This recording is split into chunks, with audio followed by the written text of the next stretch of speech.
SGTC Day, Reverend Sister Alka, respected teachers, and my dear fellow Marians. We, the students of Class 7B, feel privileged to commemorate 25th November as the International Day for Elimination of Violence Against Women. On this day, several public events are being coordinated and iconic buildings and landmarks are arranged to record.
has the right to live a life free of fear and harm so that she can her full potential. So, let us watch a video and educate ourselves more in detail about the UN drive, Orange the World, Stop the Violence Against Women and Girls. Against women. Now, let's hear a book about women empowerment. Laughs when she cries. It ignores her when she tries something nice. When the world humiliates her, she simply smiles. But when it needs a guide, she leads them for miles. All her worries are buried in her heart, but this filthy world tries to rip her apart. But she, the woman, is always underestimated. In this world of male dominance, she is often hated. She demands for reasons, but receives none. She is often subjected to ignorance and fun. Why is it so? Why is the woman always estimated low? Let's stop this ruthless act. To this act, let's say no. Let's treat her as a friend and not as a foe. On the ocean, sending degrees into motion, like how a single word can make a heart open. Real live and match, make an explosion. तेरे हाथों में किस्मत हो, तेरे धड़कन में घोर हो, तेरी सांसों में जुर्रत हो, तुझसे ही सब संभव हो. This is my fight song. Take my fight song.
She's God sent to us.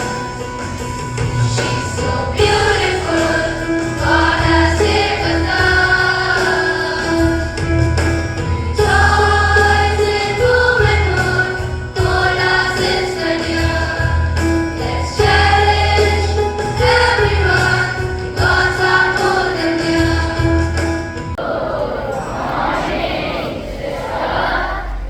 A very good morning to respected teachers, my dear students, and first of all I would like to appreciate the class 7B and the teacher who prepared Ms. Tusharika for preparing them very well. So let us give them very good